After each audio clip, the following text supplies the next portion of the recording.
Welcome to target सरकारी नौकरी समीक्षा अधिकारी सहायक समीक्षा अधिकारी भर्ती परीक्षा और यूपीपीसीएस 2024 के लिए आज हम विश्व भूगोल वर्ल्ड ज्योग्राफी के 200 बेहद महत्वपूर्ण प्रश्नों पर अभ्यास करेंगे जो आपकी प्रीवियस ईयर के पेपर्स में पूछे हुए हैं। तो जल्दी से आप लोगों से रिक्वेस्ट है, वीडियो को आप लाइक कर दीजिएगा और इसको ज़्यादा से ज़्यादा शेयर भी कीजिएगा। इसके अलावा एक छोटी सी चर्चा और कर लेते हैं भाई। ARO परीक्षा के बाद में हम आपके लिए यूपीपीसीएस और खंड शिक्षा अधिकारी, ये दो बड़े बेहतरीन एग्जाम हैं। जो अभ्यर्थी भी सीरियसली इन परीक्षाओं की तैयारी के लिए हमसे जुड़ना चाहते हैं, हमारे बैच से जुड़ना चाहते हैं, तो 20 फरवरी से हमारा यूपीपीसीएस और बीईओ का नया बैच आ रहा है। इसकी जानकारी आप हमारे इस व्हाट्सअप नंबर 9717887881 पर व्हाट्सअप मैसेज के माध्यम से या व्हाट्सअप कॉल के माध्यम से ले सकते हैं। जिन अभ्यर्थियों ने क्वेरीज की हैं संभवतः आज उनको डिटेल्स शेयर कर दिए जाएंगे इसके कि इन बैच में आपको क्या क्या मिलेगा। एक बार आप पीसीएस के या बीईओ के कोई भी एक बैच इनमें से चुन सकते हैं और आप जब तैयारी करेंगे, एक ही बार की तैयारी में आप किसी भी परीक्षा में बैठ जाइएगा, बहुत अच्छे अंक स्कोर करेंगे आप। इन डेप्थ थोरो स्टडी हम लोग आपको करवाएंगे।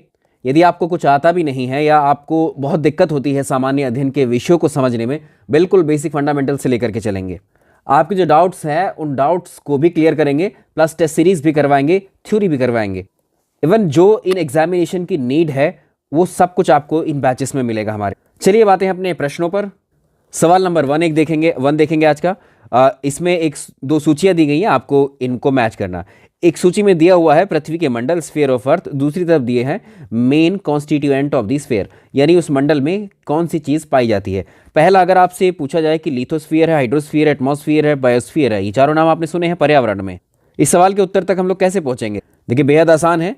जो हमारी पृथ्वी है, इस पृथ्वी पर अगर आप देखेंगे तो इस पर दो चीज़ें हमें महत्वपूर्ण नज़र आती हैं। एक तो हमें वाटर वाला हिस्सा नज़र आता है, ठीक है, जल वाला। तो हमें हमारी इस पृथ्वी पर एक जल वाला हिस्सा नज़र आता है जिसको हम महासागर कहते हैं, और स्थल वाला हिस्सा नज़र आता है जिन पर हमारे कॉन्टिनेंट्स हैं, ठीक है, 7 महाद्वीप हैं। तो इतने बड़े भूभाग को स्थल के हम बोलते हैं स्थल मंडल, लिथोस्फीयर। और जो लिथोस्फीयर है ये स्थल मंडल किसका बना है? मिट्टी का बना हुआ है। तो लिथोस्फीयर को मैच कर देंगे किससे? सॉइल यानी मृदा यानी मिट्टी से। जल जो है, जो महासागर हैं, तो जो महासागर हैं किससे बने हुए हैं? जल से निर्मित हैं। तो इसी को, ये बहुत बड़ा जो जल का क्षेत्र है जिनको हम महासागर कह रहे हैं, इसको ब्रॉड लेवल पर हम बोलेंगे क्या? हाइड्रोस्फीयर। यानी हाइड्रोस्फीयर किससे संबंधित है? हाइड्रोस्फीयर में क्या मिलेगा आपको? जल मिलेगा। तीसरा आपको दिया एटमॉस्फेयर। भाई पृथ्वी के चारों ओर, जब हम पृथ्वी पर स्थित हैं हम लोग, हमारे चारों ओर वायु भी तो उपस्थित है, ठीक है, हमारे चारों ओर उपस्थित है वायु। और वायु क्या होती है? वायु में बहुत सारी गैसें होती हैं। तो वायु क्या है? गैसों का मिश्रण है। ये इसको लगा देंगे। तो वायु जो है गैसों का मिश्रण है, और पृथ्वी के चारों ओर का ऐसा आवरण, विस्तृत आवरण जो पृथ्वी के चारों ओर फैला हुआ है, गैसों का मिश्रण, इसी को हम बोलते हैं एटमॉस्फेयर। बायोस्फीयर वो क्षेत्र है जहां पर ये तीनों पाए जाते हैं, जहां पर जल पाया जाएगा, स्थल पाया जाएगा और वायु पाई जाएगी। और जहां पर ये तीनों चीजें मिलेंगी वहां पर जीवन का अस्तित्व होता है, तो वहां पर जीवन का विकास होता है। तो बायोस्फीयर का हम किससे मिला देंगे? ये जैव पदार्थ से। तो इसको आप कैसे मैच करोगे? देखो यहां पर हमने पहले का जो है दूसरा है, फिर तीसरा है, चौथा है, 2 4 1 2 3 4 1, ये होगा इसका सही उत्तर। तो जिस तरह के कॉन्सेप्ट हमने आपको इसमें बताए हैं वो सब थ्योरी में पढ़ाया जाता है। अब उस थ्योरी को हम कैसे क्वेश्चन पे अप्लाई करते हैं, ये तरीका भी हमें मालूम होना चाहिए, और यही कला हम आपको अब इन बैचेस में आपको सिखाने वाले हैं। सवाल नंबर 2 बेहद इंपॉर्टेंट है। निम्नलिखित में से किसको चीनी का कटोरा, sugar ball of the world किसको बोला जाता है? और चीनी का कटोरा जो कहा जाता है वो है क्यूबा देश। चीनी का कटोरा क्यूबा तो है, लेकिन इसका ये मतलब नहीं कि विश्व में सबसे ज़्यादा उत्पादन चीनी का क्यूबा के द्वारा किया जाता है। देखो यदि आपसे पूछा जाए विश्व में चीनी उत्पादन में 2024 में विश्व में चीनी उत्पादन में सबसे बड़ा देश कौन सा है, तो ब्राज़ील प्रथम स्थान पर है चीनी उत्पादन में। और हम कौन से स्थान पर हैं? भारत दूसरे स्थान पर है चीनी उत्पादन में वर्ष 2024 में पूरे विश्व में। एक फैक्ट और याद रखेंगे कि जो पृथ्वी है हमारी, हमने आपको बताया कि देशांतर है 0 डिग्री वाला।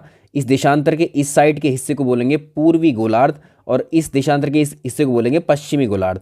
पूर्वी गोलार्ध में अगर आप देखें तो सबसे ज़्यादा उत्पादन चीनी का करने वाला देश भारत है। पश्चिमी गोलार्ध को देखें तो सबसे ज़्यादा चीनी का उत्पादन करने वाला देश ब्राज़ील है। ओवरऑल पूरी पृथ्वी पर या पूरे विश्व में देखें तो ब्राज़ील सबसे ज़्यादा चीनी का उत्पादन करता है।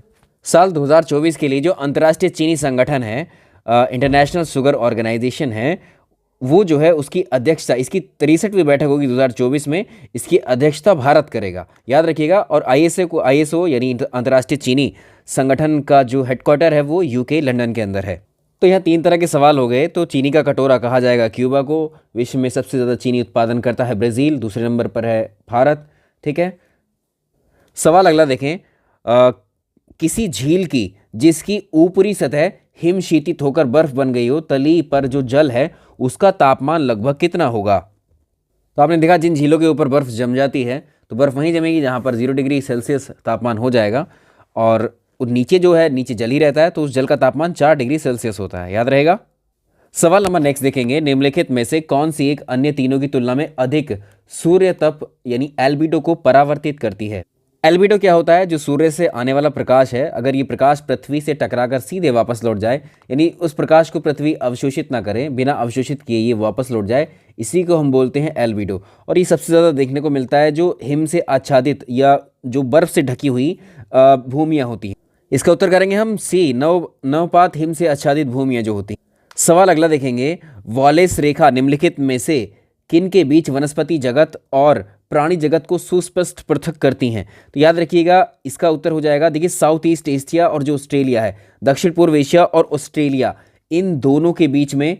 अच्छा, ये जो वॉलेस रेखा है ये एक्चुअली एक सीमा रेखा है जो 1859 में एक ब्रिटिश के अल्फ्रेड रसेल वॉलेस थे, प्रकृतिवादी, इनके द्वारा ही खींची गई थी। दक्षिण पूर्व एशिया और जो वोलेशिया है इसके बीच का जो जैव भौगोलिक क्षेत्र है इसको अलग करने के लिए, तो एशिया और ऑस्ट्रेलिया के बीच का ये संक्रमणकालीन क्षेत्र कहा जाता है। इसके लिए उत्तर डी हो जाए।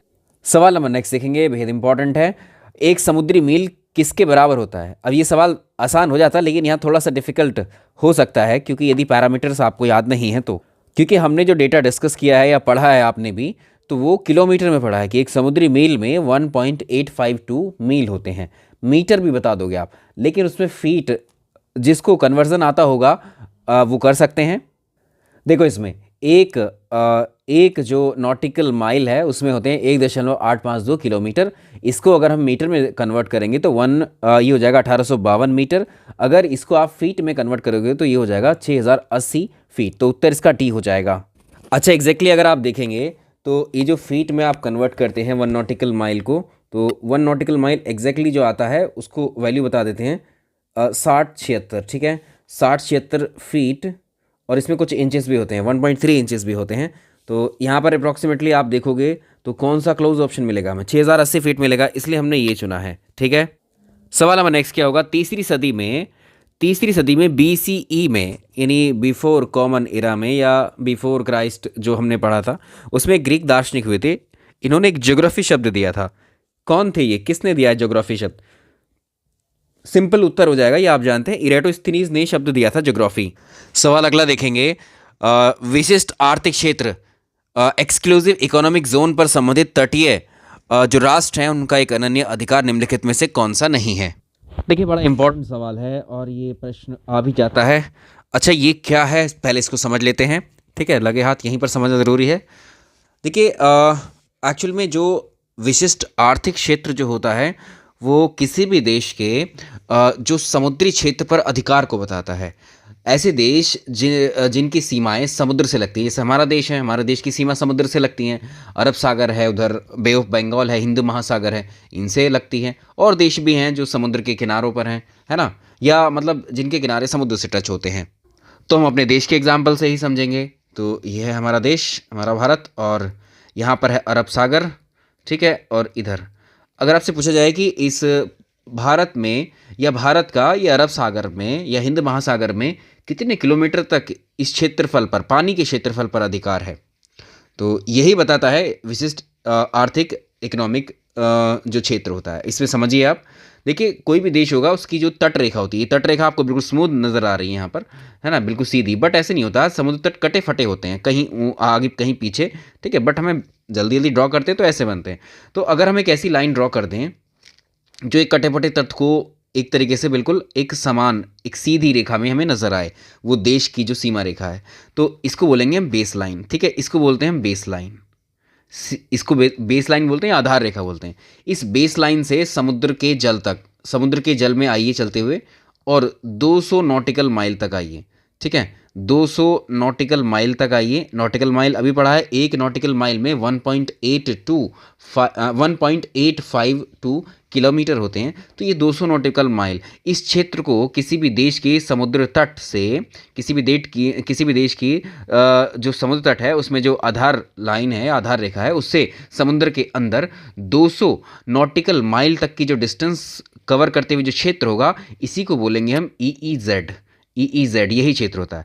ये भारत के तीनों साइड में होगा, ठीक है, इधर भी होगा, इधर भी होगा। समझ गए आप? लेकिन ऐसा डिसाइड किसने कर लिया? क्या भारत ने ऐसा अपने आप डिसाइड कर लिया, किसी अन्य देश ने डिसाइड कर लिया कि समुद्र के इतने जल पर और इसमें जितने भी संसाधन मिलेंगे, संसाधन क्या मिलेंगे जल में?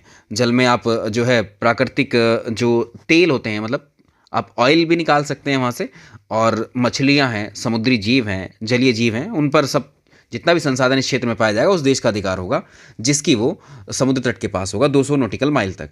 अब ऐसा निर्धारित किया था यूनाइटेड नेशन ने एक संधि की थी बहुत सारे देशों के साथ, एक united nation convention of law of sea, यानी इसको हम बोलते हैं संयुक्त राष्ट्र द्वारा जो बनाया गया समुद्री कानून संधि।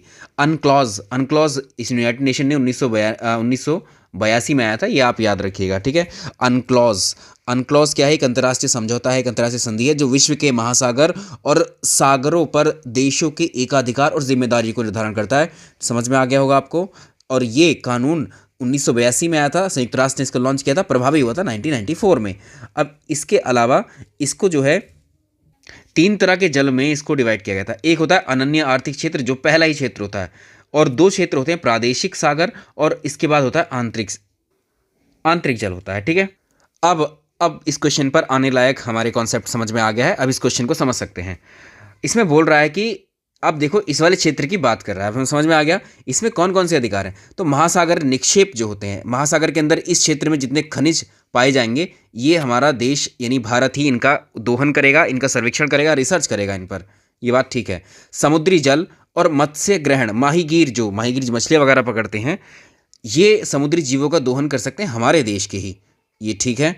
समुद्री संसाधनों का संरक्षण प्रबंधन हमारा देश ही करेगा 200 नॉटिकल माइल तक। जहाज़ों का संचालन, अंतः समुद्री तार केबल आदि का बिछाया जाना, ये वाली एक्टिविटी इसमें नहीं होगी, ठीक है। ये इसका डी उत्तर हो जाए। और इस EEZ में अगर आपसे पूछा जाए कि मछली उत्पादन कितना होता है, तो भारत में अगर देखेंगे वार्षिक में तो 5 मिलियन टन जो है मछलियों का उत्पादन होता है इन क्षेत्र से। देखिए हमने कहा ये जो बेसलाइन है, बेसलाइन के बाद में जो 200 नॉटिकल माइल तक का जो जल है वो EEZ एक्सक्लूसिव इकोनॉमिक जोन में आता है, ठीक है। 200 आधार लाइन से 200 नॉटिकल माइल। लेकिन ये याद रखिएगा आप, इस लॉ ऑफ सी के अंतर्गत इसको 3 भागों में डिवाइड किया जाता है। बेस लाइन से आधार रेखा से 12 नॉटिकल माइल तक का जो क्षेत्र है समंदर के अंदर, इसको बोलते हैं प्रादेशिक सागर या टेरेस्ट्रियल सी। इसके बाद बेस लाइन से 24 नॉटिकल माइल, आधार रेखा यानी बेस लाइन से 24 नॉटिकल माइल तक का जो क्षेत्र है वो कॉन्टिग्यूअस, ठीक है, कॉन्टिग्यूअस जोन कहलाता है, सन्निहित क्षेत्र। इसके बाद बेस लाइन से ही 200 नॉटिकल माइल तक का कहलाता है EEZ या अनन्य आर्थिक क्षेत्र। अब समझ में आ गया होगा। और जो कटिपटी तट रेखा है जिसको हमने बेस लाइन बोला है, इसके बीच में जो जल भरा होगा कटिपटी तट रेखाओं में, इसको बोलेंगे आंतरिक जल, ठीक है, आंतरिक जल, इंटरनल वाटर। ये कॉन्सेप्ट क्लियर हो गया होगा आपका। प्रश्न अगला देखिए, पृथ्वी पर जल के संदर्भ में निम्नलिखित कथनों पर विचार करें। तो नदियों और झीलों में जल की मात्रा भूमि की जल की मात्रा या भूजल की मात्रा से अधिक होती है। इसके अलावा ध्रुवीय हिमछद या ग्लेशियर्स जो होते हैं, या ध्रुवीय हिमछद या हिमनद जो होते हैं, इनमें जल की मात्रा भूजल की मात्रा से अधिक होती है। प्रश्न पूछा हुआ है परीक्षा में, ये वाला सवाल पूछा हुआ था आपसे सिविल सर्विसेज के एग्ज़ाम में, IAS प्री में, UPSC की परीक्षा में पूछा हुआ था। ये 2021 वाले पेपर में प्रीलिम्स में पूछा हुआ था, ठीक है। तो पृथ्वी पर आप याद रखिएगा, मैंने आपको ये डेटा कल भी बताया था एक उसमें या पिछले क्लास में। पूरी पृथ्वी पर अगर आप देखेंगे महासागरों में जल है पूरे पृथ्वी का, वो 97% जल होता है, ठीक है। 90% जल जो है महासागरों में है पृथ्वी का, और ये खारा पानी है, पीने योग्य नहीं होता है, पहली बात। और जो ग्लेशियर होते हैं या बर्फ़ होती है पृथ्वी पर कहीं किसी हिस्से में, तो वो जल होता है 2%, लगभग 2% कह सकते हैं।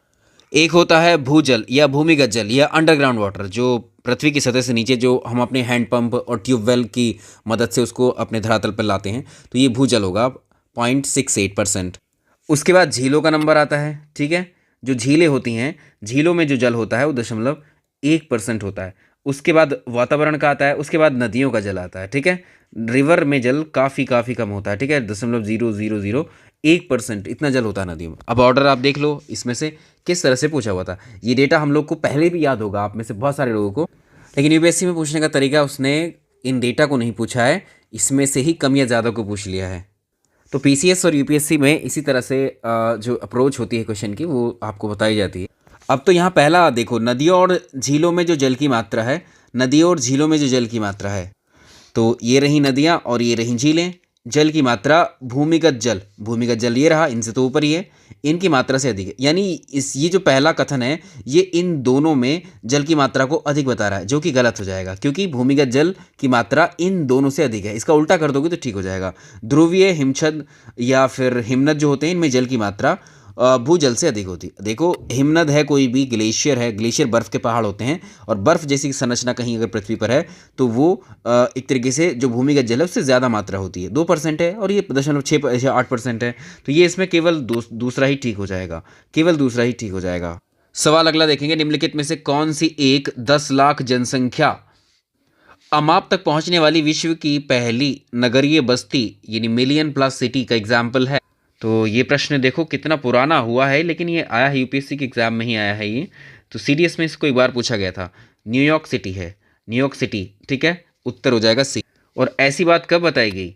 देखिए 1950 में इसको घोषित किया गया था पहला मेगा सिटी विश्व में, पहला ऐसा जो शहर था जो 10 लाख की जनसंख्या को क्रॉस किया जिसने। तो दूसरा कौन सा हो जाएगा? दूसरा कौन सा हो जाएगा? सेकंड था टोक्यो, जापान का टोक्यो। ठीक है, जापान याद रहेगा, जापान। New York America. वर्तमान में पूरे विश्व में 37 से ज़्यादा मेगा सिटीज़ हैं। ठीक है, और जिनकी संख्या मतलब 10 मिलियन से अधिक संख्या वाले शहरों को कहा जाता है, जो मिलियन सिटी हम बोल रहे हैं।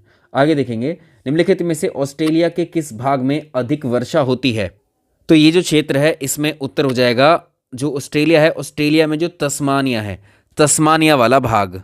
तस्मानिया में ये पर्वतीय क्षेत्र है, यहाँ पर आर्द्र जलवायु है और यहाँ पर वर्षा काफ़ी होती है और यहाँ पर हिमपात भी होता है। सवाल अगला देखेंगे, डायनासोर पृथ्वी के धरातल पर प्रथम बार किस उसमें देखे गए थे? प्रथम बार कौन से युग में देखे गए थे? इसका उत्तर हो जाएगा ट्रासिक। ठीक है, ट्रियासिक युग में, ट्रियासिक युग में। याद रखिएगा, मेसोजोइक युग था और ट्रियासिक काल था, इसमें देखे गए थे। डायनासोर आते हैं सरीसृप वर्ग में, विशालकाय जंतु होते थे, आपने मूवीज वगैरह में देखा। और क्रिटेशियस युग आते आते इनका विलुप्ति हो गई थी, एक्सटिंक्ट हो गए। IUCN की जो रेड लिस्ट है, रेड लिस्ट में 9 ऐसी सूचियां हैं उसमें, जिसमें एक सूची है एक्सटिंक्ट। ठीक है, एक्सटिंक्ट यानी विलुप्त। तो विलुप्त में जो डायनासोर है, डायनासोर को रखा गया है कि डायनासोर पहले हुआ करते थे पृथ्वी पर, अब नहीं है। IUCN आप जानते हैं, international union for conservation of nature, एक संस्था है जो कि कहाँ है? स्विट्जरलैंड के ग्लैंड में है इसका हेडक्वार्टर। 1948 में इसकी स्थापना की गई थी। ये प्रश्न भी पूछ देता है, ये हमने आपको इन्वायरमेंट में पढ़ाया होगा। सवाल अगला देखें, उस भूगोलवेत्ता का नाम बताइए जिसने मिस्र की जो नील नदी है, मिस्र की नील नदी को वरदान कहा था मिस्र का। और ये कहा था हेरोडोटस ने। हेरोडोटस ने मिस्र को नील नदी का वरदान कहा। ये भी आता है, मिस्र में जो नील नदी है कौन सा डेल्टा बनाती है? ये चापाकार डेल्टा का निर्माण करती है, चापाकार डेल्टा। एक ऊन बड़ी फेमस है, ये बतानी है आपको। अंगोरा ऊन जो है किससे प्राप्त की जाती है? अंगोरा ऊन को जो प्राप्त किया जाता है खरगोश से प्राप्त किया जाता है, रैबिट। इसका उत्तर हो जाएगा रैबिट। तो ये जम्मू कश्मीर में पाए जाते हैं। अगला देखेंगे, धान के लिए सामान्यतः प्रयोग होने वाला खरपतवार नाशक कौन सा, पेस्टिसाइड कौन सा है? इसका नाम है 2,4-D। इसका नाम है 2,4-D। ये क्या है? Dichlorophenoxy acetic acid. ये होता है 2,4-D का फुल फॉर्म। निम्नलिखित में से कौन सा एक देश हॉर्न ऑफ अफ्रीका में स्थित है? हमने बताया था हॉर्न ऑफ अफ्रीका में 4 देश आते हैं। ठीक है, अफ्रीका कॉन्टिनेंट में आपने देखा होगा इस जगह जो अफ्रीका का सींग जैसा दिखता है, इस क्षेत्र में हमने 4 देश आपको बताए थे। कौन कौन से थे? 3 तो ऑप्शन में ही मिल जाएंगे आपको। एक तो है हॉर्न ऑफ अफ्रीका में, एक तो आता है सोमालिया। ठीक है, यहाँ लिख देते हैं। एक तो आता है सोमालिया, एक आता है इथियोपिया, एक आता है इरिट्रिया। तो इसको ऐसे ही बता देते हैं हम लोग। देखो, सोमालिया है, इथियोपिया है, इरिट्रिया है, जिबूती है। Somalia, Ethiopia, Eritrea, Djibouti. इसमें इथियोपिया ऑप्शन में दिया हुआ है, तो यही हो जाएगा इसमें। ठीक है, कभी कभी नहीं पूछता इनमें से कौन सा शामिल नहीं है। सवाल अगला देखें, विश्व वन्य जीव दिवस कब सेलिब्रेट किया जाता है? विश्व वन्य जीव दिवस कब सेलिब्रेट किया जाता है? 3 मार्च को सेलिब्रेट किया जाता है विश्व वन्य जीव दिवस। ठीक है, वर्ल्ड वाइल्ड लाइफ डे। चलिए अब इसका मुझे आपको 2023 का इसका थीम बताइए कमेंट सेक्शन में। ठीक है, थीम पूछे जाते हैं इसलिए पूछ रहा हूँ, मैंने आपको करवाए भी हैं। अगला है वैली ऑफ गेजर्स, उष्णोत्स की जो घाटी है ये कहाँ पर स्थित है? ये जगह है कमचटका। ठीक है, कमचटका, कमचटका कहाँ पर है? रशिया में है। कमचटका रशिया में है। कमचटका एक प्रायद्वीप है, एक पेनिनसुला है। ठीक है, और इसमें याद रखेंगे। अगला देखेंगे, निम्नलिखित में से कौन सा जनसंख्या की दृष्टि से विश्व का सबसे छोटा देश? अगर वैसे पूछा जाएगा कि जनसंख्या की दृष्टि से विश्व का सबसे कम जनसंख्या वाला देश वेटिकन सिटी है, लेकिन विकल्प में अवेलेबल ही नहीं है, तो इससे दूसरा ऑप्शन क्या होगा हमारे पास? इसमें दूसरा ऑप्शन हो जाएगा डी, सही रहेगा। तो लिechtenstein जो है ये जनसंख्या की दृष्टि से विश्व का सबसे छोटा देश है आफ्टर वेटिकन सिटी। पृथ्वी पर सबसे ड्राई प्लेस, मोस्ट एरिड, शुष्क स्थान किस देश में है? सबसे शुष्क स्थान इनमें से किस देश में है? ये चिली में है। ठीक है, चिली में है ये चिली में है।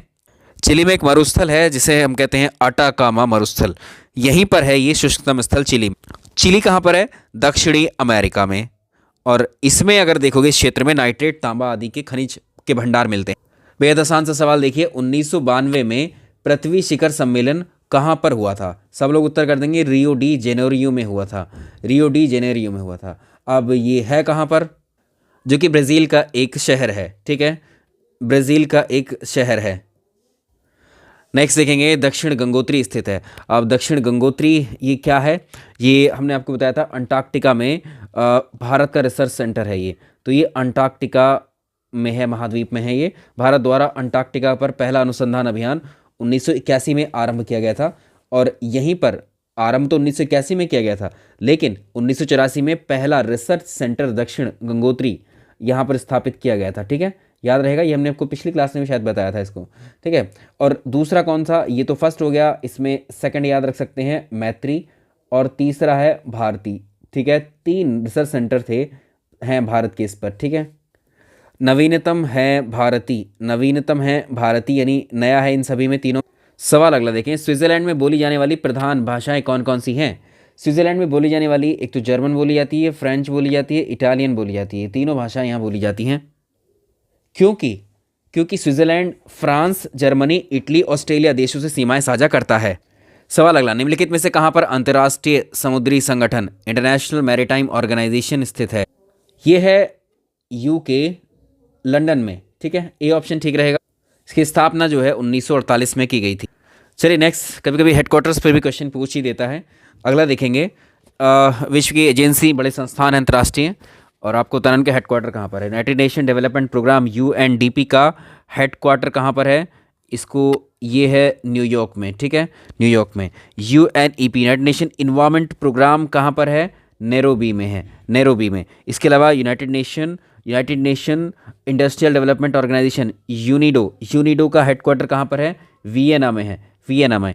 विश्व डाक संघ यूनिवर्सल पोस्टल संघ कहाँ पर है? बर्न में है, बर्न में है। मैच कर लिए। अफ्रीका कॉन्टिनेंट में निम्नलिखित देशों में से कौन सा देश है जो सबसे ज़्यादा जनसंख्या वाला है? तो अफ्रीका महाद्वीप का सबसे ज़्यादा जनसंख्या वाला देश नाइजीरिया है।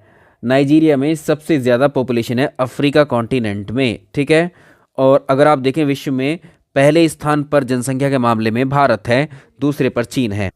विश्व में कौन सा देश है जो आयोडीन का अग्रणी उत्पादक? सबसे ज़्यादा जो आयोडीन है वो कहाँ से प्रोडक्शन कौन सा देश करता है? चिली। एक सेकेंड, चिली, ये चिली इसका उत्तर हो जाएगा सही वाला, चिली। सवाल अगला देखेंगे, माउंट निम्बा यूनेस्को की विश्व धरोहर स्थल में सूची में शामिल है, किन देशों में स्थित? इसकी जो भी माउंट अगर सुर्खियों में रहता है, कोई भी स्थल है, झील है, कुछ भी अगर विश्व धरोहर सूची में शामिल हो रही है तो उसकी लोकेशन बड़ी इंपॉर्टेंट हो जाती है, परीक्षा में, करंट अफेयर्स में बन जाता है, या फिर वो स्टैटिक बनेगा। ठीक है, तो इसमें क्या हो जाएगा? देखो इसमें 3 देश हैं, एक तो है आइवरी कोस्ट, लाइबेरिया, ठीक है, गिनी। आइवरी कोस्ट, लाइबेरिया और गिनी, इसमें उत्तर हो जाएगा डी। तो इसमें 2 ही ऑप्शन में, मतलब इसमें दिया हुआ है गिनी, आइवरी कोस्ट, एक और याद रखिएगा लाइबेरिया। ठीक है, आगे देखेंगे, निम्नलिखित में से कौन सा एक मत्स्यन बैंक यूनाइटेड किंगडम के तट पर स्थित है। ऐसा एक के बारे में हमने ज़रूर डिस्कस किया था पहले, यदि आपको याद हो, जब हम आपको विश्व भूगोल पढ़ा रहे थे, और इस बैंक के बारे में ही हमने आपको बताया था। ये डॉगर बैंक है, ठीक है। डॉगर बैंक किस लिए फेमस है? मत्स्यन फिशरीज के लिए यहाँ पर ये बहुत फेमस है, फिशिंग। एक चीज़ हमने और बताई थी, महासागरों में मछलियाँ कहाँ मिलेंगी? जहाँ पर एक तो गर्म जलधारा प्लस ठंडी जलधारा, गर्म जलधारा ठंडी जलधारा जहाँ पर मिलेगी आकर के, उस क्षेत्र में मछलियों का उत्पादन ज़्यादा होता है। डॉगर बैंक ऐसा ही क्षेत्र है। यहाँ पर एक आती है गल्फ स्ट्रीम, एक आती है गल्फ स्ट्रीम जो कि गर्म जलधारा है, कभी ये भी आपसे पूछ दे, गल्फ स्ट्रीम, और दूसरी है उत्तरी अटलांटिक प्रवाह, उत्तरी अटलांटिक प्रवाह, ठीक है। ये दोनों आकर के मिलती हैं, इस क्षेत्र में है डॉगर बैंक, यहीं पर मछलियों का उत्पादन सर्वाधिक है। निम्नलिखित में से कौन सा क्षेत्र जो पशुचारण के लिए फेमस है? तो ये अर्जेंटीना है। अर्जेंटीना, अर्जेंटीना जो है पशु के लिए, पशुचारण के लिए फेमस। सवाल अगला देखेंगे, अंतर्राष्ट्रीय आलू केंद्र का मुख्यालय कहाँ पर है? अंतर्राष्ट्रीय आलू केंद्र का हेडक्वार्टर आपको बताना है कहाँ पर। तो ये पेरू की राजधानी लीमा में, ठीक है, पेरू की राजधानी लीमा में है इसका उत्तर। सवाल अगला देखें, दक्षिण पूर्व एशिया में स्थित जो स्वर्णिम त्रिभुज है विश्व में जाना जाता है, इसको हमने आपको विश्व भूगोल की मैपिंग वाली क्लास में इसको करवाया था। अफीम के उत्पादन के लिए क्षेत्र जाना जाता है, प्रोडक्शन ऑफ ओपियम। स्वर्ण त्रिभुज जो है, इसमें आप याद रखें कौन कौन से देश थे, पहले भी बताए गए थे आपको। ये म्यांमार देश, इसके अलावा लाओस कंट्री है, ठीक है, म्यांमार देश है, लाओस है और थाईलैंड है, ठीक है। ये तीनों मिलकर के इन देशों में ये अफीम की खेती की जाती है। एक ही खेत की विभिन्न पंक्तियों में दो या दो से अधिक फसलों को उगाना क्या कहलाता है? इसको बोलते हैं इंटरक्रॉपिंग, इंटरक्रॉपिंग, इंटरक्रॉपिंग, अंतर फसल। सवाल अगला है, निम्नलिखित में से कौन सा शब्द भूमि के एक ही टुकड़े पर एक साथ दो या दो से अधिक फसलों को उगाने की पद्धति को वर्णित करता है? मिक्स्ड क्रॉपिंग होती है ये, ठीक है, मिक्स्ड क्रॉपिंग होती है ये, मिश्रित फसल। अब इसमें ध्यान रखना आप, जब एक खेत के अंदर दो या दो से अधिक फसलें बिना पंक्ति में पैदा की जाती हैं तो उसे मिश्रित फसल हम कहते हैं। जैसे गेहूं के साथ, अब आप कहेंगे कि इसका एग्जाम्पल क्या हो सकता है? गेहूं के साथ जो सरसों बोई जाती है ना, वो गेहूं के खेत में ही आपने देखा होगा सरसों के पौधे भी होते हैं। चना और मटर एक साथ बोई जाती है, चना प्लस मटर एक साथ, ठीक है, प्लस इसलिए कहा है, चना और अलसी एक साथ, तो ये मिक्स्ड क्रॉपिंग के एग्जाम्पल हैं आपके लिए। अब देखो अगला प्रश्न, कागज़ की लुगदी बनाने हेतु कौन सा काष्ठीय कौन सा मटेरियल है जो प्रयुक्त में किया जाता है? कागज़ की जो लुगदी बनाई जाती है, इसको आप जानते हैं पोपलर होता है, पोपलर का वृक्ष होता है, ठीक है, पोपलर। तो ये एक पतझड़ी वृक्ष है, सैलिकेसी परिवार का ये पेड़ है। पोपलर की जो पोपलर का वृक्ष है, लकड़ी है, बड़ी फेमस है, इसमें कई सारी चीज़ें तैयार होती हैं, जैसे प्लाईवुड है, और इसके अलावा जो माचिस की तीलियाँ वगैरह हैं वो भी इसी से बनती हैं। अब देखिए, विषुवत रेखीय प्रदेशों की जो उच्च भूमि होती हैं, हाईलैंड्स जो होती हैं, किस प्रकार की खेती के लिए फेमस हैं? तो ये होती हैं बागानी कृषि के लिए, प्लांटेशन क्रॉप्स आदि के लिए, जैसे इसमें केला, रबड़, चाय आदि, कॉफ़ी आदि की खेती की जाती है। अगला देखेंगे, निम्नलिखित में से जेली बनाने के लिए कौन सा फल सर्वाधिक उपयुक्त है? अच्छा, जेली बनाने के लिए अमरूद का प्रयोग ज़्यादा किया जाता है, ठीक है, अमरूद ज़्यादा उपयुक्त होता है। इसका नाम भी पूछ सकता है वैज्ञानिक, तो वैज्ञानिक नाम है इसका सीडियम, सोडियम जैसा लगता है बोलने में, सीडियम, ठीक है, सीडियम, सीडियम होता है इसका वैज्ञानिक नाम, ठीक है, सीडियम इसका वैज्ञानिक नाम है। और भारत में सबसे ज़्यादा अमरूद का उत्पादन आप जानते हैं यूपी में होता है, यही वेरी करता है हर साल दर वो तो सब। अगला देखेंगे, विश्व में चुकंदर के दो सबसे बड़े उत्पादक राज्य बताना है, राज्य मतलब देश बताने हैं, इसमें कौन से हो सकते हैं? तो देखिए, जो फ्रांस है, फ्रांस और रशिया चुकंदर के जो चुकंदर है, चुकंदर के सबसे बड़े उत्पादक हैं ये। सागरीय कृषि से क्या अभिप्राय है? जो मैरीकल्चर है, इससे बताना आपको क्या समझते हैं आप? तो यह जलीय कृषि की एक विशिष्ट शाखा है, बिल्कुल ठीक बात है ये। यह सागरीय पौधे और जंतुओं के कृषि से संबंध है, बिल्कुल ठीक है। यह उन जल स्थानों से संबंधित है जो ज्वार से प्रभावित होते हैं, तीनों ही कथन ठीक रहेंगे। सवाल अगला देखें, निम्नलिखित में से कौन सा देश है जो सबसे अधिक केसर का उत्पादन करता है? केसर का उत्पादन सबसे ज़्यादा कौन सा देश करता है? तो इसका उत्तर हो जाएगा ईरान में किया जाता है केसर का सबसे ज़्यादा उत्पादन। इसका आपको साइंटिफिक नेम पूछ सकता है, साइंटिफिक नेम, तो ये क्या है? क्रॉकस सेंटाइवस। भारत में केसर की खेती कहाँ की जाती है सबसे ज़्यादा? जम्मू कश्मीर, जम्मू कश्मीर में भी कहाँ? किश्तवाड़ क्षेत्र जो है, ठीक है, तो जम्मू कश्मीर का किश्तवाड़ और जो पंपोर वाले क्षेत्र हैं उसमें केसर का उत्पादन काफ़ी होता है जम्मू कश्मीर। मलेशिया के अंदर जो शिफ्टिंग कल्टीवेशन होती है, स्थानांतरित कृषि होती है, उसका एक नाम आपको बताना है, क्या है वहाँ पर, किस नाम से इसको बुलाया जाता है। तो ये है लदांग, ठीक है, लदांग इसको वहाँ कहते हैं। इसमें वृक्षों को और वनस्पतियों को काटकर जला दिया जाता है और उस खाली भाग पर खेती की जाती है, ठीक है। और जब देखा जाता है कुछ दिन बाद तो उस क्षेत्र की जो फर्टिलिटी है, उर्वरता है, वो कम हो जाती है। तो वो इसी प्रक्रिया को किसी नए क्षेत्र में अपनाते हैं। तो इसको बोलते हैं एक जगह से दूसरे जगह पर शिफ्ट करना, तो शिफ्टिंग कल्टीवेशन होती है। कभी लदांग को पूछ ले लदांग किस लिए फेमस है, तो याद रखिएगा शिफ्टिंग कल्टीवेशन के लिए है। अगला देखें, निम्नलिखित में से प्राकृतिक रबड़ के दो बड़े उत्पादक राज्य आपको बताने हैं, इनमें से कौन से होंगे। रबड़ का प्रोडक्शन जो है इनमें से कौन से दो देश करते हैं। तो इसमें एक तो थाईलैंड है और एक इंडोनेशिया है। ये दो देश सबसे बड़े उत्पादक राज्य हैं इसके। इसमें देखेंगे भूमध्य सागरीय कृषि, मेडिटेरियन एग्रीकल्चर क्या होती है या किसके लिए प्रसिद्ध है। अंगूर, जैतून और संतरे, अंजीर के लिए ज़्यादा फेमस है ये। सवाल अगला देखें, निम्नलिखित में से कौन सी दशाएं चाय की कृषि के लिए अति आवश्यक हैं। तो इसी उष्ण कटिबंधीय, उपोष्ण कटिबंधीय इसको जलवायु चाहिए, ये बात ठीक है। ये ट्रॉपिकल, सब ट्रॉपिकल वाले क्षेत्र में उगाई जा सकती है आसानी से। इसके अलावा 150 सेंटीमीटर से 250 सेंटीमीटर वाली इसको वर्षा चाहिए इतनी रेंज में। और इसके अलावा एक और है, तीसरा देखो, मृदा में अच्छी मात्रा में चूना होना चाहिए।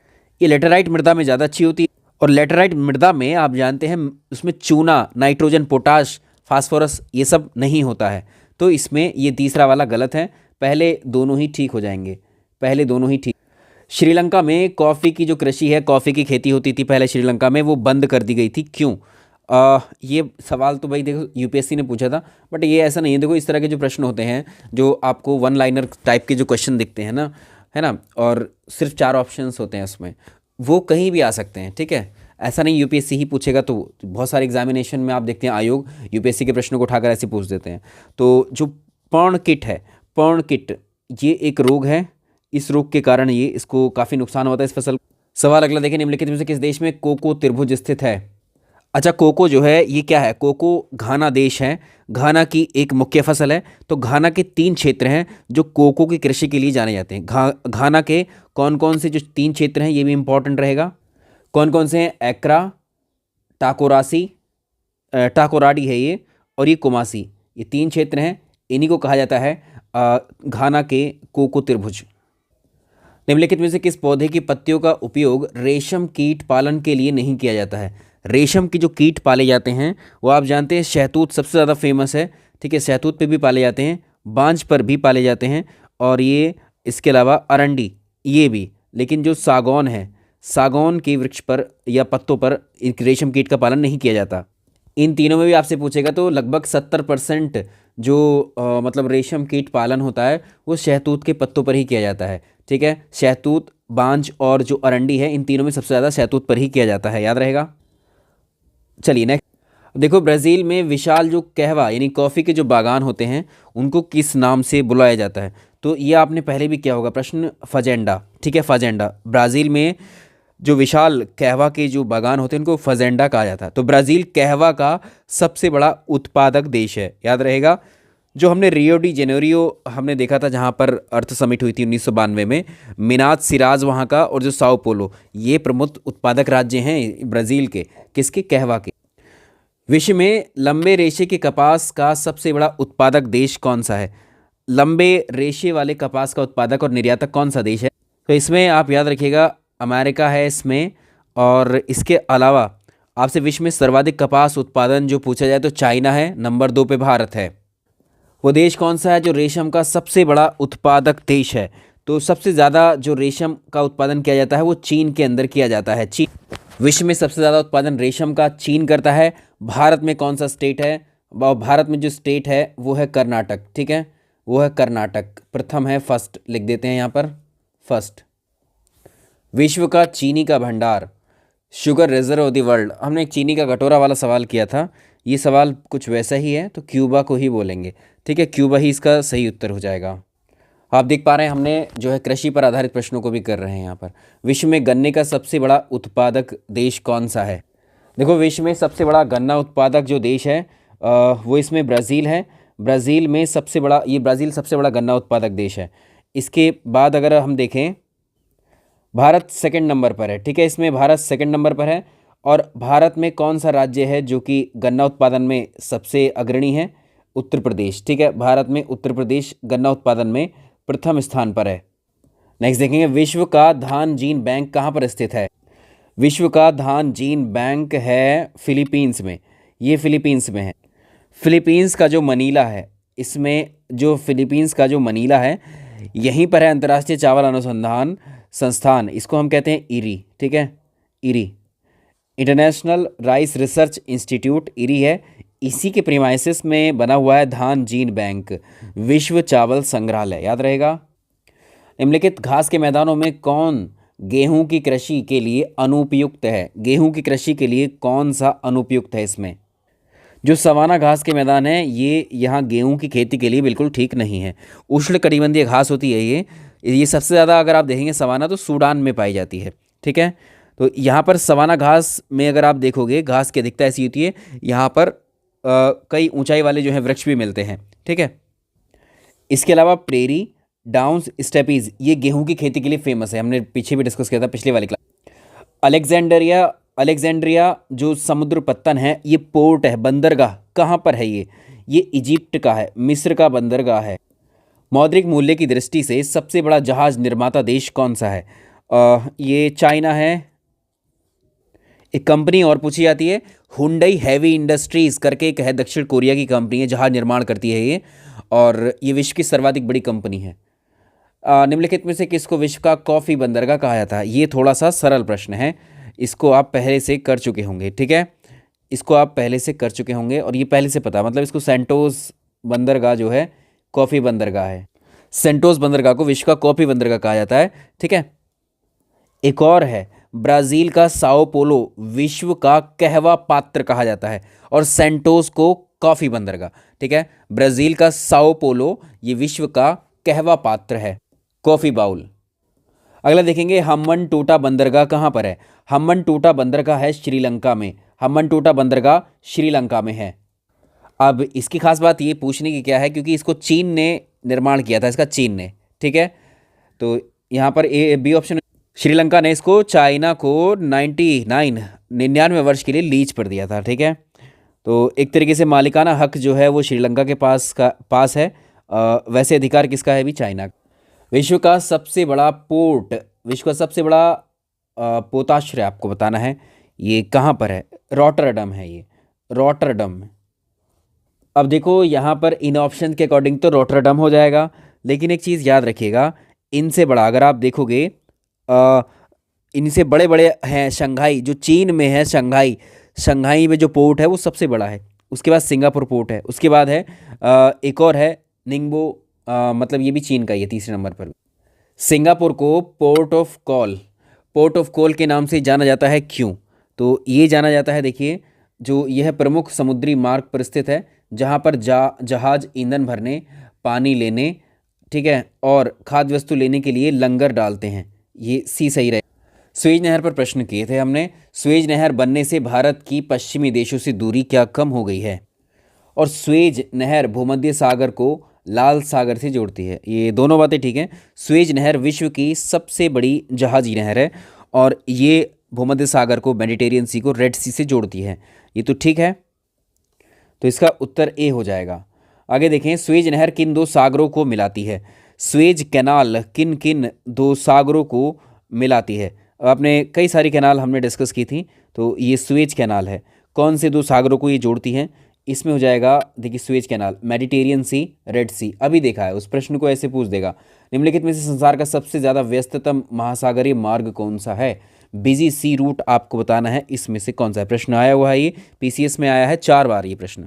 ठीक है, तो ये हो जाएगा उत्तरी अटलांटिक महासागर, उत्तरी अटलांटिक। तो अटलांटिक महासागर पहले याद रखेंगे और उसका उत्तरी अटलांटिक वाला भाग ज़्यादा याद रखेंगे। आगे देखिए, सू कैनाल है एक, सू नहर किस किस को जोड़ती है? सू कैनाल जोड़ती है सुपीरियर और ह्यूरोन को, सुपीरियर और ह्यूरोन को जोड़ती है। ठीक है, ये उत्तरी अमेरिका की दो महान झीलें हैं, सुपीरियर और ह्यूरोन झीलों को जोड़ती है। ठीक है, बहुत ही अच्छा प्रश्न है ये, तो ये हो जाएगा इसका उत्तर। तो इसमें हमने महान झीलें आपको बताई थी, वो आपको याद होंगी ही। पनामा कैनाल पर भी प्रश्न आता है। पनामा कैनाल उत्तरी अमेरिका दक्षिणी अमेरिका के बीच में है। ये बड़ा सरल सा प्रश्न है, लेकिन यहाँ पर देखिए पनामा कैनाल किस किस को जोड़ती है। तो पनामा कैनाल, अब देखो यहाँ पर अगर कोई भी कैनाल पूछ रहा है, जैसे ये कोई क्षेत्र है, ठीक है, ये भूमि है, ये भी भूमि है, ये ए भूमि ये भी है, इधर कोई जल है, ठीक है, ये जल वाला क्षेत्र है, ये मान लीजिए एक्स है जल का क्षेत्र और ये वाई जल का क्षेत्र। अगर ये कैनाल यहाँ पर बना दी है ठीक है, मान लो ये पहले पूरी भूमि जुड़ी हुई थी और इसको काट करके यहाँ से जोड़ दिया व्यापार करने की दृष्टि से, तो ये वाला पानी इस वाले सागर का पानी इस वाले सागर का पानी आपस में जुड़ जाएगा। तो जब कभी भी आप देखेंगे जो नहरों पर सवाल आता है, वो नहरों में बोलता है कि वो दो सवाल आते हैं दो तरह की नहर पर, कि नहर जो है अगर वो जोड़ने का सवाल पूछेगा तो आप याद रखिएगा वो सागरों को पूछेगा, कौन कौन से सागरों के जल को जोड़ता है। और अगर देशों के बारे में देगा तो वो अलग करने वाला प्रश्न होगा कि बताइए ये वाली नहर कौन से दो देशों को अलग करती है। ठीक है, अलग करने का मतलब भाई सेपरेट ही हो रहा है इस पानी के थ्रू, ये वाली भूमि और ये वाली भूमि सेपरेट हो रही है, लेकिन इसी नहर की वजह से ये वाला पानी कनेक्ट हो रहे हैं। तो दो तरह के प्रश्न आते हैं इस पर। ठीक है, आगे पीसीएस में जब पढ़ाएंगे आपको तो वहाँ डेप्थ में जाएंगे और ज़्यादा। चलिए अब इतना ही रहने देते हैं इसमें, मतलब इस प्रश्न में इतना ही रहने देते हैं। तो बी उत्तर हो जाएगा प्रशांत महासागर को अंध महासागर अटलांटिक ओशन से कनेक्ट करती है। कैसे? हमने देखा था ये है हमारा ये मान लीजिए, इसको ढंग से बनाते हैं। चलो देखो, ये है नॉर्थ अमेरिका और ये है साउथ अमेरिका। ठीक है, यहाँ पर है पनामा कैनाल, यहाँ पर है पनामा कैनाल, और आप जानते हैं इस साइड है प्रशांत महासागर पैसिफिक ओशन, और इधर कौन सा है? अटलांटिक महासागर। ठीक है, अटलांटिक महासागर का जल है। इधर अफ्रीका आ जाएगा थोड़ा सा दूर जा करके, इधर यूरोप और एशिया आ जाएंगे। तो ये अटलांटिक महासागर हैं, समझ गए? अटलांटिक महासागर को अंध महासागर भी बोलते हैं। समझ गया? समझ में आ गया होगा आप। ये वाला पार्ट मुझे कराना ज़रूरी था। कील नहर जोड़ती है, मतलब ये वाला जो भूगोल का दूसरा हिस्सा हम पढ़ रहे हैं, इस कील नहर किस किस को जोड़ती है। कील नहर, अब आप समझ गए, देखो ये उत्तरी सागर को, नॉर्थ सी को बाल्टिक सागर से जोड़ती है। नेक्स्ट, दक्षिणी अमेरिका का एकमात्र महाद्वीप पर रेल मार्ग, दक्षिणी अमेरिका का एकमात्र महाद्वीप पार, तो दक्षिणी अमेरिका का एकमात्र महाद्वीप पार रेल मार्ग जोड़ता है, वो कौन सा है? तो ये है ब्यूनस आयर्स को वालपराजो से। ठीक है, वालपराजो से ब्यूनस आयर्स को। अगला देखिए, कैनेडियन पैसिफिक रेलवे किन दो स्टेशंस के बीच में है, के बीच में चलती है कैनेडियन पैसिफिक रेलवे। तो ये जो है वो है हैलिफैक्स और वैंकूवर के बीच में, हैलिफैक्स और वैंकूवर के बीच में चलती है। अगला है, सीकॉन नामक विश्व की सबसे लंबी रेल सड़क सुरंग कहाँ पर स्थित है? ये जापान में स्थित है, ये जापान में। ये प्रश्न हो चुका है। कैनेडियन पैसिफिक रेलवे जोड़ती है हैलिफैक्स और वैंकूवर को। चलिए जनजातियों पर देख लेते हैं। निम्नलिखित में से कौन सा सही सुमेलित है? एक जनजातियाँ दी हुई हैं, तो एस्किमो जनजाति जो है, एस्किमो जनजाति जो मिलती है वो अलास्का से ग्रीनलैंड वाले क्षेत्र में मिलती है, एस्किमो। इसके अलावा पिग्मी कॉन्गो बेसिन में मिलती है, और इसमें बद्दू अरब प्रायद्वीप में मिलती है, और बुशमैन कालाहारी में मिलती है। तो यही वाला ठीक है, बाकी सब ऑलरेडी मैच नहीं है। अगला है, यायावार चरवाहे याकूत कहाँ के हैं? तो ये हैं टुंड्रा के, ये हैं कहाँ के? टुंड्रा के। टुंड्रा प्रदेश कहाँ पर है? यूरोप में जो नॉर्वे कंट्री है, फिनलैंड है, और रशिया का उत्तरी भाग इसमें, एशिया में जो साइबेरिया का भाग है, और अमेरिका का उत्तरी कनाडा अलास्का वगैरह में है ये टुंड्रा प्रदेश। ठीक है, क्लियर है? सवाल अगला देखेंगे, अफ्रीका की एक मूल जनजाति है पिग्मी। ये पिग्मी किस नदी घाटी में पाई जाती है? सिंपल हो जाएगा, कॉन्गो नदी में पाई जाती है, कॉन्गो नदी में पाई जाती है। तो ये विषुवतीय क्षेत्रों में निवास करने वाले जो नाटे छोटे कद के बोने लोग हैं उनको पिग्मी के नाम से जानते हैं। क्लियर? नेक्स्ट, एस्किमो कहाँ के निवासी होते हैं? एस्किमो कनाडा के निवासी हैं। ठीक है, एस्किमो कनाडा के निवासी हैं। और एक तरीके से अगला देखें, कौन सा महाद्वीप मानव जाति का जन्मस्थल कहा जाता है? ये अच्छा सवाल है, और ये आप जानते भी हैं, इसका उत्तर अफ्रीका कॉन्टिनेंट को बोला जाता है, ये मानव जाति का जन्मस्थल। ठीक है, ये संसार का दूसरा बड़ा महाद्वीप भी है, आपने देखा है, आफ्टर एशिया। इसकी खास बात ये, यहाँ पर तीनों रेखाएं, विषुवत रेखा, कर्क रेखा, मकर रेखा, तीनों ही गुजरती हैं यहाँ से। सबसे बड़ा द्वीप बताना है आपको, आइलैंड जहाँ पर एस्किमो रहते हैं, तो ये ग्रीनलैंड है। इसमें सबसे ज़्यादा तो ग्रीनलैंड के निवासी एस्किमो बर्फ़ का घर बनाकर उसमें रहते हैं, इनको इग्लू कहा जाता है इन घरों को। निम्नलिखित जनजातियों में से कौन सी घास के प्रदेशों में रहती है? कौन सी जनजाति घास के प्रदेशों में रहती है? मसाई जनजाति घास के प्रदेशों में रहती है। केनिया में रहती है, तंजानिया में, युगांडा में निवास करती है। तो ये घुमक्कड़ पशुचारक होते हैं जो अपने जीवन का निर्वाह करते हैं, इधर से उधर जाते रहते हैं। निम्नलिखित में से कौन सी एक जनजाति जो चलवासी है, चल है ये, बलवासी नहीं, चलवासी है, मूवेबल एग्रीकल्चर जो करती हैं, तो भारत के भील हैं ये। तो भारत में जो भील जनजाति है वो बिल्कुल इसी तरह से है। अगला देखें, ऋतु प्रवास शब्द के लिए किसके लिए प्रयोग किया जाता है? ऋतु प्रवास। तो ऋतु प्रवास जो है मानव और उनके पशुओं का मौसमी स्थानांतरण एक जगह से दूसरे जगह पर जब होता है तो ये ऋतु प्रवास कहलाता है। विश्व के किस क्षेत्र को आप बुशमैन से संबद्ध करेंगे? तो ये है कालाहारी डेजर्ट, कालाहारी मरुस्थल। इनुइट लोग कहाँ पाए जाते हैं? स्वीडन में पाए जाते हैं इनुइट लोग, ठीक है।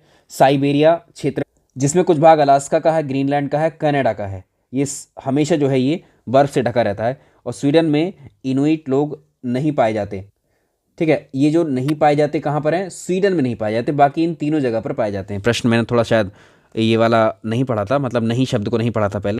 आगे देखें, जूलू जनजाति निम्नलिखित राष्ट्रों में पाई जाती है। तो साउथ अफ्रीका में पाई जाती है जूलू जनजाति। एक शब्द है खिरगीज, खिरगीज शब्द किसको रिप्रेजेंट करता है? मवेशी चराने वालों को रिप्रेजेंट करता है। जोहान्सबर्ग जो है किसके लिए फेमस है? तो जोहान्सबर्ग जो है स्वर्ण खनन के लिए फेमस है, ठीक है, गोल्ड माइनिंग के लिए फेमस है। ये है कहाँ पर? साउथ अफ्रीका में, ठीक है, दक्षिण अफ्रीका में। सवाल अगला देखें, नीचे 4 कथन दिए हैं। पहला कथन है मियामी बीच कई विश्व सौंदर्य प्रतियोगिताओं का केंद्र है। मियामी बीच में अगर आप देखेंगे संयुक्त राज्य अमेरिका में स्थित है, यूएसए में स्थित है ये, ठीक है। और ये किस लिए फेमस है? यहाँ पर फैशन, मनोरंजन, फिल्म जगत के लिए फेमस है काफ़ी ये। पहला वाला तो ठीक है।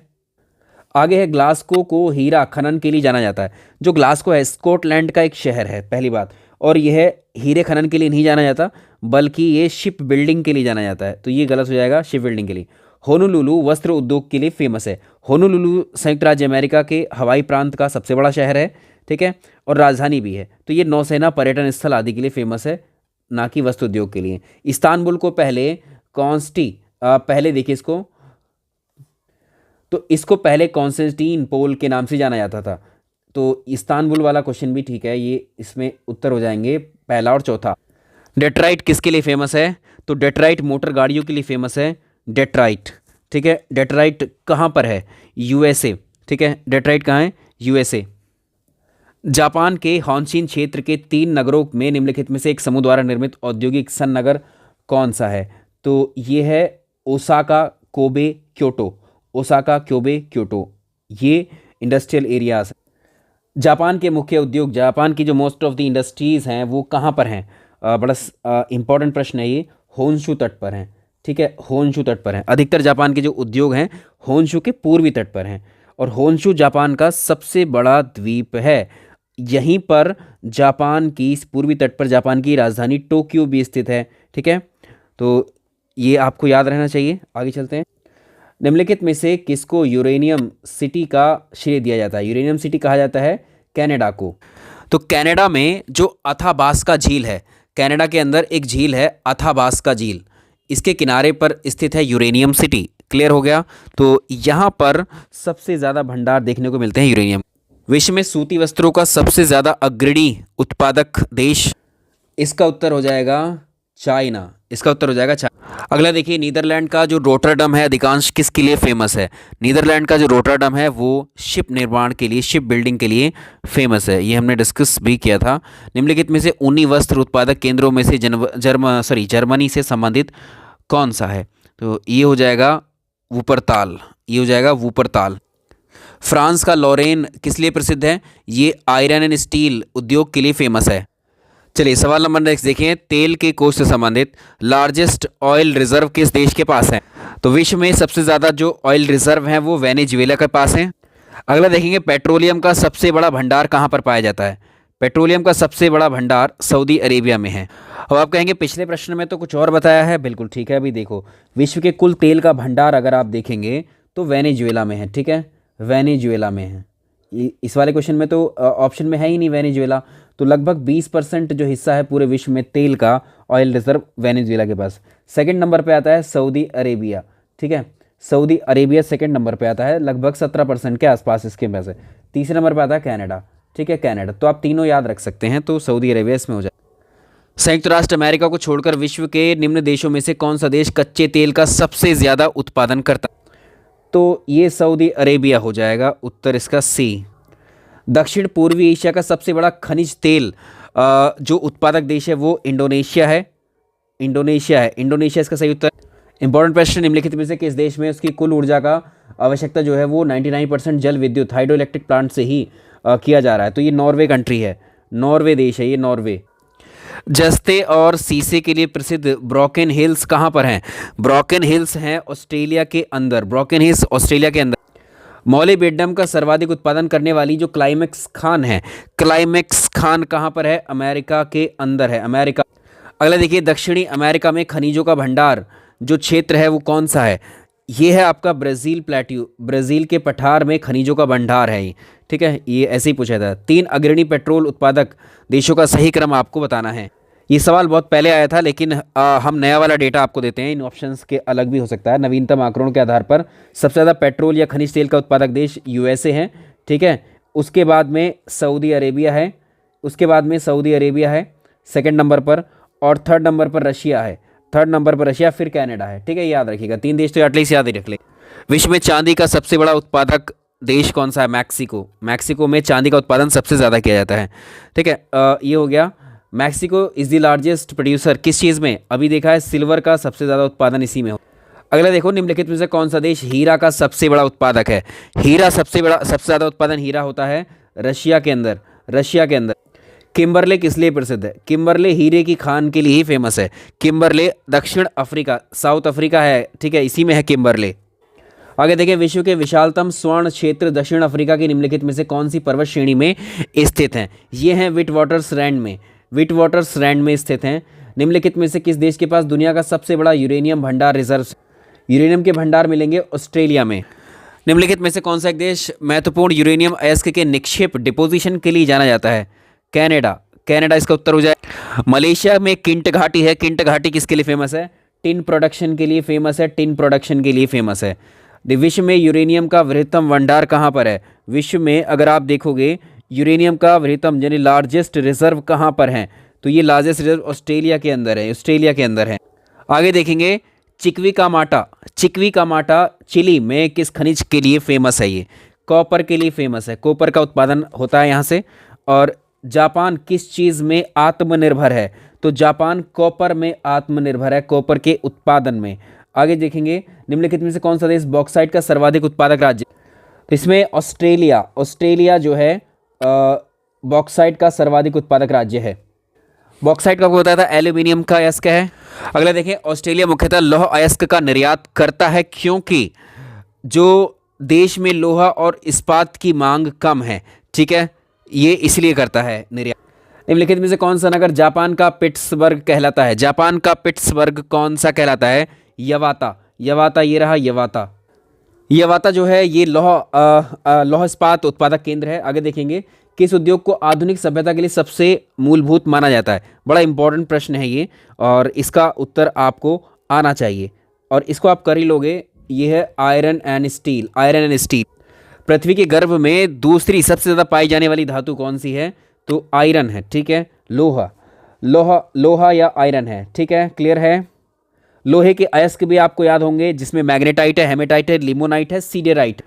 विश्व में लौह अयस्क के या आयरन ओर के 3 लार्जेस्ट प्रोड्यूसर कंट्री आपको बताना है। सबसे ज़्यादा तो ऑस्ट्रेलिया में है। देखो इसमें ये प्रश्न जो है पुराना था, तो हम नया बता देते हैं, 2022 का डेटा इसमें या 23 का। तो ये ऑस्ट्रेलिया सबसे ज़्यादा है, उससे कम चाइना है, ठीक है, ये वाला याद रखिएगा, और ब्राज़ील है, ब्राज़ील है, और 4th नंबर पर इंडिया है, ठीक है, इंडिया। ये है 2022 का डेटा, इसके अकॉर्डिंग आप याद रख सकते। हमने लेक सुपीरियर पढ़ी थी, सुपीरियर झील पढ़ी थी हमने, किसके लिए फेमस है? सुपीरियर झील जो फेमस है वो आयरन और लौह अयस्क के भंडार के लिए फेमस। निम्नलिखित में से कौन सा क्षेत्र कोयला उत्खनन के लिए प्रसिद्ध है? कोयला उत्खनन के लिए कौन सा क्षेत्र प्रसिद्ध है? तो इसमें उत्तर हो जाएगा कारागांडा। ये कहाँ पर है? कजाकिस्तान में है, कजाकिस्तान में है ये। नेक्स्ट, विश्व में सबसे अधिक कोयला उत्पादन करने वाला देश आप जानते हैं चाइना करता है सबसे ज़्यादा प्रोडक्शन कोयले। रिजर्व कहाँ पर है? सबसे ज़्यादा कोयला पाया कहाँ जाता है? ऑस्ट्रेलिया में। रिजर्व ऑस्ट्रेलिया में है, ऑप्शन के अनुसार ऑस्ट्रेलिया में है। वैसे आप डेटा याद रखो, यूएसए में रिजर्व सबसे ज़्यादा है 23%, उसके बाद रशिया नंबर आता है, ठीक है, उसके बाद रशिया के बाद में नंबर आता है ऑस्ट्रेलिया, तीसरे नंबर पर है। ठीक है। उसके बाद में नंबर आता है चाइना का, रिजर्व में। ठीक है, रिजर्व में ये है। तो इसमें ऑप्शन में हमें कौन सा मिला है? ठीक है, आप समझ गए होंगे इस क्वेश्चन को। भारत में कोयले के भंडार के ऊपर प्रश्न आया है, इसको आप बताएं कि भारत में जो कोयले के भंडार हैं कौन से देश। अच्छा, यहाँ करेक्ट करेंगे, ये भारत नहीं है, यहाँ पर पत्थर के कोयले। ठीक है, यहाँ पर इसकी जगह पत्थर के कोयले के भंडार में कौन सा देश अग्रणी है? तो यहाँ पर होगा चाइना। डोनबास क्षेत्र किसके लिए फेमस है? डोनबास क्षेत्र जो फेमस है कोयले के लिए फेमस है। डोनबास क्षेत्र कोयले के लिए फेमस है। ठीक है, कहाँ पर है ये? यूक्रेन में है। यूक्रेन में है ये, यूक्रेन। आगे देखें, विश्व के कोयले का आधे से अधिक उत्पादन कौन करता है? अच्छा प्रश्न है ये भी। तो इसमें चाइना और भारत मिलकर के दोनों का आप देखेंगे तो 50% से ज़्यादा हो जाएगा। देखो, एक रूर क्षेत्र आपने सुना होगा। रूर क्षेत्र कहाँ पर है? जर्मनी में है। रूर घाटी जर्मनी में है और ये कोयला उत्पादन क्षेत्र है। ठीक है, आगे देखें, सर्वोत्तम श्रेणी का कोयला कौन सा है? इसको तो आप बता ही दोगे, एंथ्रासाइट है। उसके बाद बिटुमिनस आता है। ठीक है, सेकंड नंबर पे बिटुमिनस आता है क्वालिटी में, फर्स्ट में ये आता है। अच्छा देखो, हमारे पास कुछ और प्रश्न भी हैं जो हमने पिछले वाले सेट के थे, इनके उत्तर आपको इसमें मिल जाएंगे। तो आप इसको पढ़ लीजिएगा, आज इसको अपलोड कर देंगे। ठीक है, आप इसको पढ़ लीजिएगा, क्योंकि इसमें डायरेक्टली कोई सी चीज़ कहाँ पर स्थित है ये चीज़ बताई हुई है। ठीक है, तो आप इसको हम जो है क्वेश्चन के आंसर इसमें मार्क करके इसमें अपलोड करेंगे, तो आप वहाँ से देख लीजिएगा। इस सेशन में हम इतने ही क्वेश्चंस को रखते हैं। वीडियो पसंद आया तो लाइक एंड शेयर ज़रूर कीजिएगा। थैंक यू सो मच, क्योंकि बहुत लेट हो जाएगी क्लास फिर आज की, अगर इसको और आगे बढ़ाया तो सेशन को लाइक एंड शेयर कर दीजिएगा।